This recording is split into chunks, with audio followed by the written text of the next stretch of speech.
I have submitted this elsewhere online, but someone told me more people would read it here, and I want it to be read. This isn't biographical. It's for a friend of mine. She couldn't write it herself. I don't know how long the pool has been there. It seems to have always existed, to always have been laying in wait. It doesn't matter how long it's been since the rain, it never seems to disappear, or even to get shallower. It's such a little thing, no more than 10 feet around, but something about its stillness, its almost black luster, its persistence. In my youth, I never truly believed the thing to be cursed. I was told it was, and I was afraid for a time, but it passed as easily as a dream, like many childhood fears do. Now, as an adult, as someone battered and wearied by the world, you would think the place held even less meaning. I flatter myself that it does, usually. I do not believe in the Horsefly King, not in the light of day, but sometimes when the sun sets over the park and the sanguine glow of it hits the still water in just the right way, or when the moon is cold and high over it, the place still captures a terror I have not known since childhood. The memorial park stands on the remains of a World War I battlefield. The barbed wire has been torn up, the craters from shelling filled in, grass planted in the mud, and all that remains of the butchery is a plaque in a picturesque little gazebo commemorating the battle. That and the bullets. Sometimes, children still find them buried in the earth. I was a child myself when I first visited the place, when I first heard the story of the Horsefly King. It was a pale, sickly boy named Nicholas who first drew my attention to it, wearing the shit-eating grin that only little boys and psychopaths can wear. I once saw him rip a caterpillar open with a nail to see what color its insides were. He was that kind of boy, the kind you're afraid of as a child without fully understanding why. You see that puddle over there? I had simply shrugged my shoulders. It's a puddle. His grin grew wider. That's where the horseflies lay their eggs. My skin crawled a bit, and I must have made a face. Like most people, I think, I have an aversion to the repulsive biting creatures. The idea of their eggs and larvae crawling around in the filthy water was disgusting enough. But Nicholas wasn't finished. Did you know only the females drink blood? He didn't wait for a reply. It's true. They need blood to lay their eggs.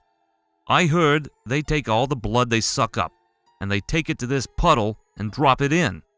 Right here. That's why it never goes away. It's a special puddle. At the age of 10 many years ago, such things didn't sound quite as ridiculous as they do now.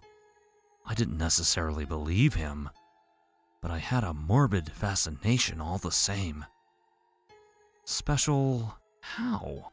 Well, he dropped his voice low like he might be overheard. That's where he lives. Who? Their king. The horseflies, I mean. My mind immediately went to the more reasonable assumption that he was talking about some kind of colony, which was disgusting enough. A massive, swollen horsefly at the bottom of the pool with a distended stomach and atrophied wings drinking up blood. What, like a queen bee? That's disgusting. No, something worse. Something worse. The puddle remained still and black in the light. One of the wretched things was buzzing in lazy circles above it, and the air shimmered. The heat, I suppose. I felt, or think I felt, something. Some change in the water's demeanor.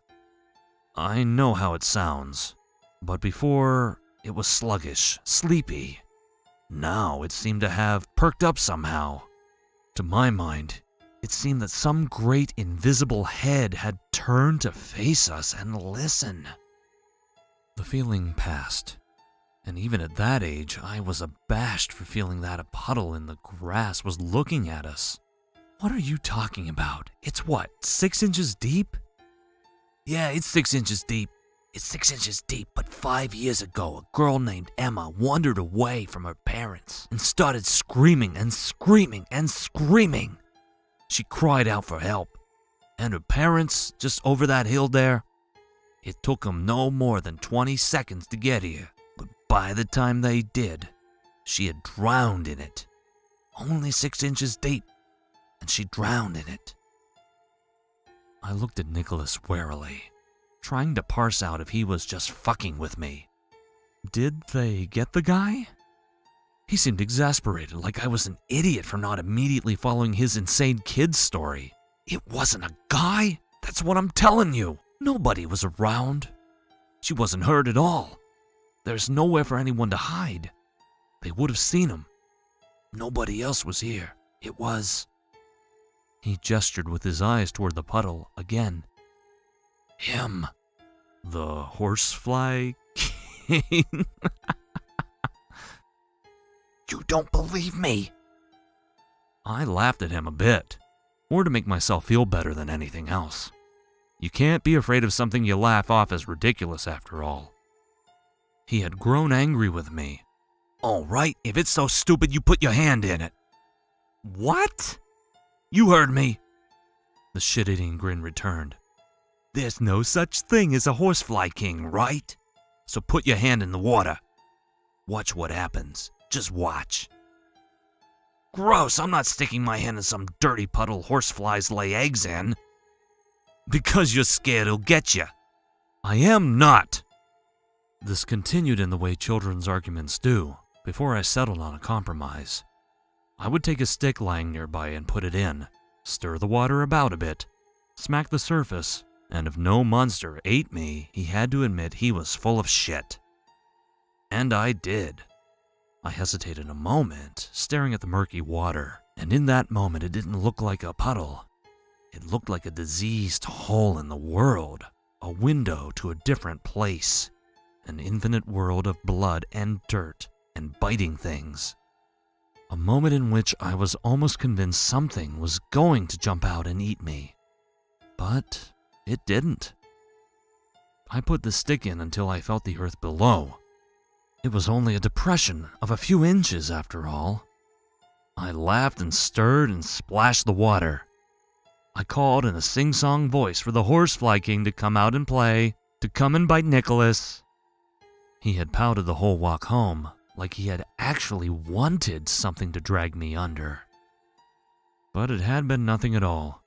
A scary story about a pool of water in a park told by a maladjusted boy trying to get a rise out of his mate. I didn't think about it for years afterwards. Sometimes I would return to the park and see the pool, just as stagnant, just as deep as it always was, shining in the sun with the colors of water so contaminated it looked like oil. I'd smile a bit to myself and remember Nicholas and his killing caterpillars, and his stories of horsefly kings, and wonder where he was.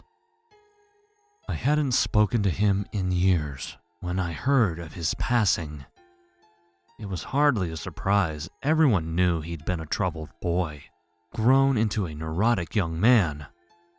There were no gasps of shock when he took his life, only weary sighs and shaking heads, tongues clicking and saying, "I suppose we should have seen it coming," and "It was only a matter of time." But there were whispers, gossip really, that's all it was. I was raised not to speak ill of the dead, and I never found out for sure, so I hesitate to slander his memory or bring undue grief to those closer to him than I, but the way he had done it, people said, it wasn't natural. Nobody seemed exactly sure how he'd done it, only that it was horrible. I heard conflicting accounts. I heard he had choked himself to death trying to cram flypaper down his throat.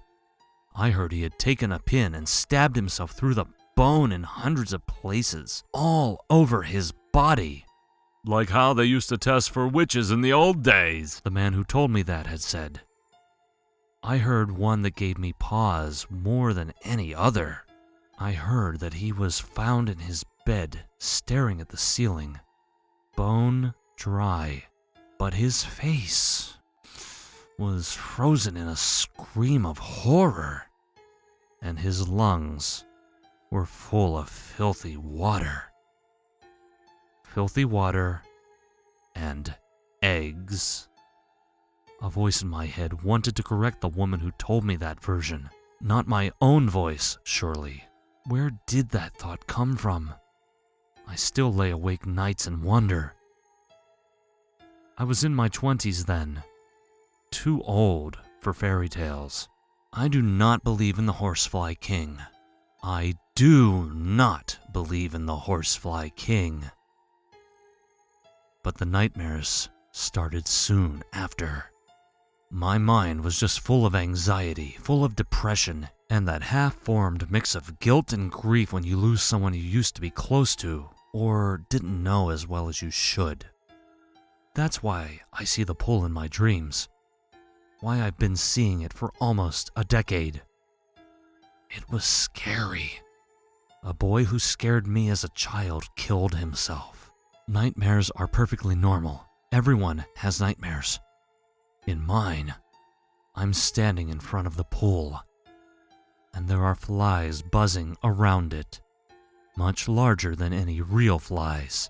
Their wings are gray and ragged and papery, and you can see their veins, almost like bats. Torn, buzzing, biting bats, with chitinous black skin and red eyes and a dagger for a mouth. I look closer and see their eyes are drops of blood, and they're not buzzing. They're screaming.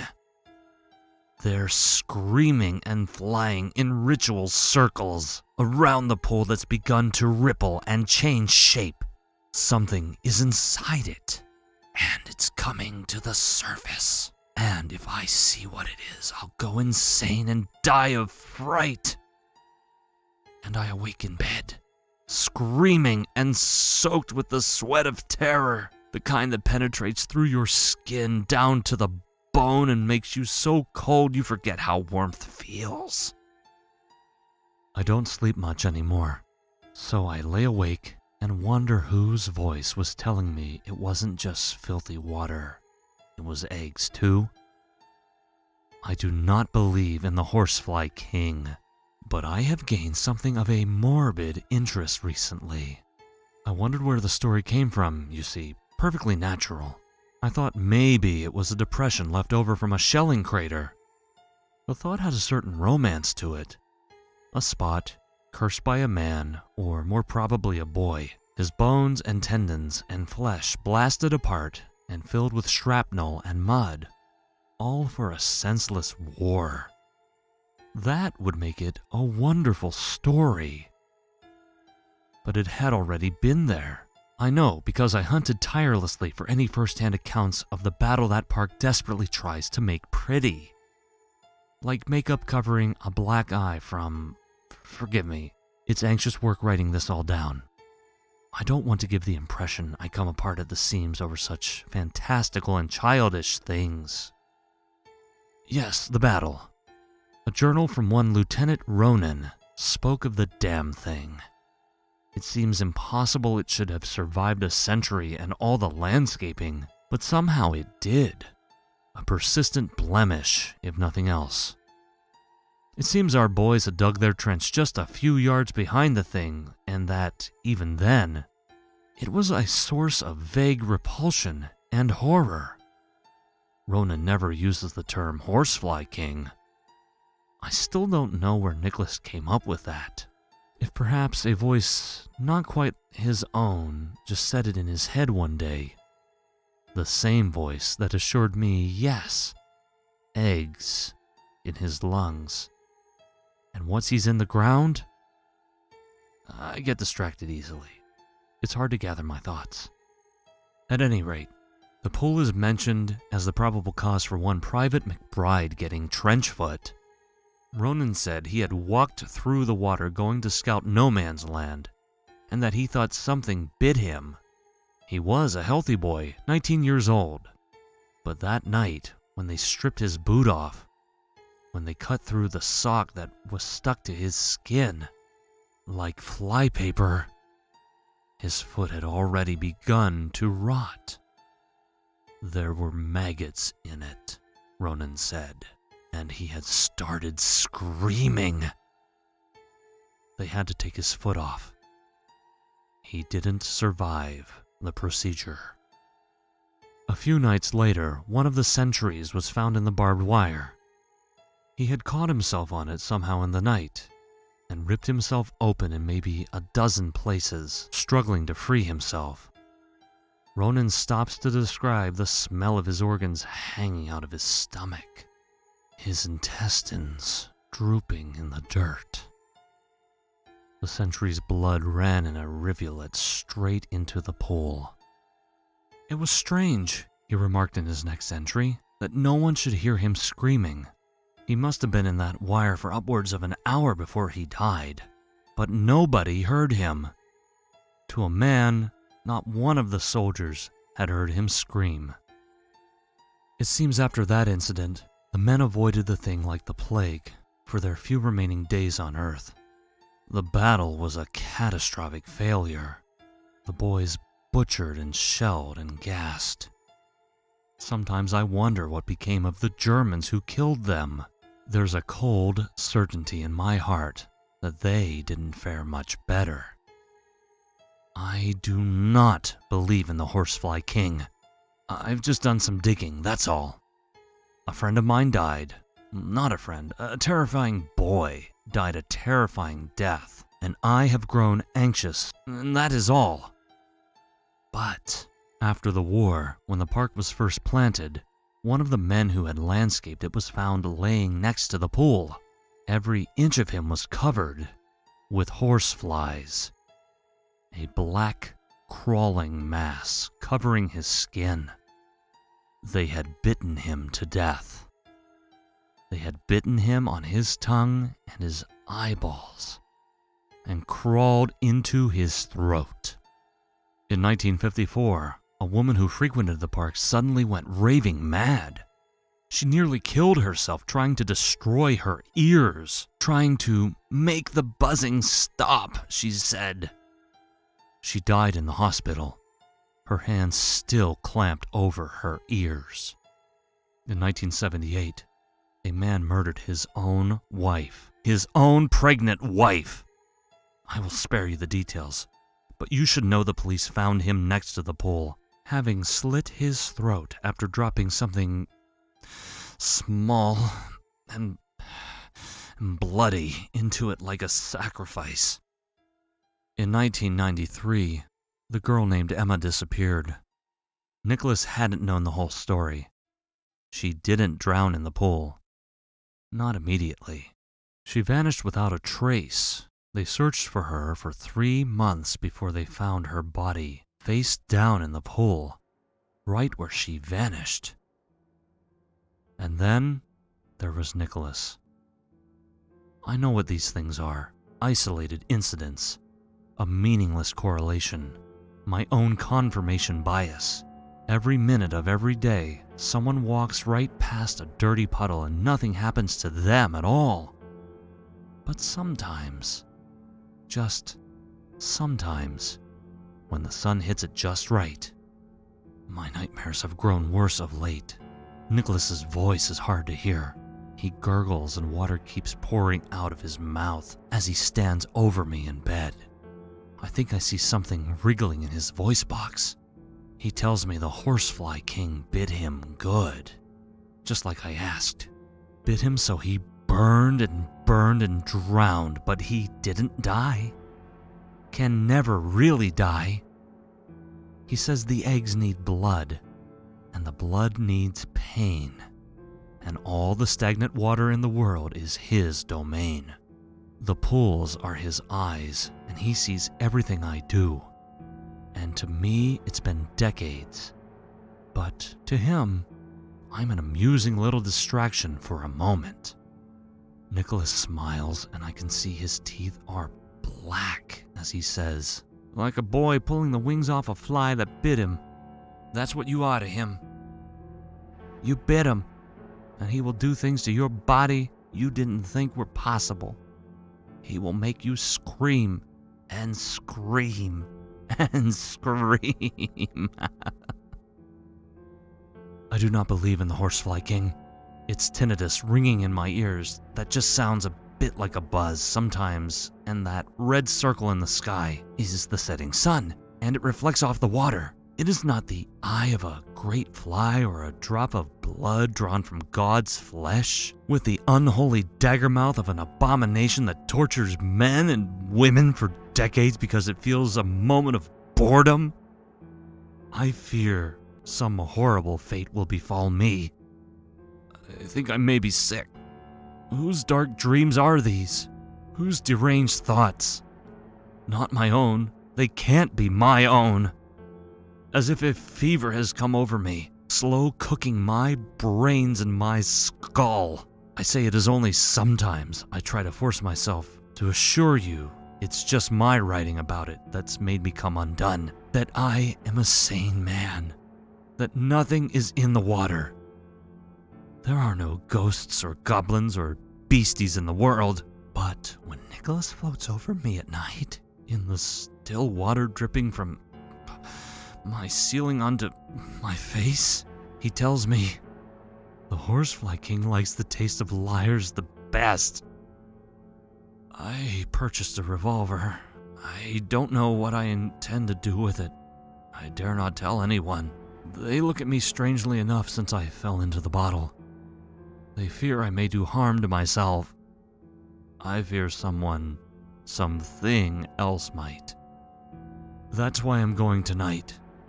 I'm polishing off this bottle of bourbon and leaving this letter for friends and loved ones to grimace and sob over, and doctors to dissect, and fools to laugh at. I'm taking my gun, and I'm going down to that water. I'm going to walk in, and wait a little while, and see what happens. I'm sure I have nothing to fear after all. I do not believe in the Horsefly King.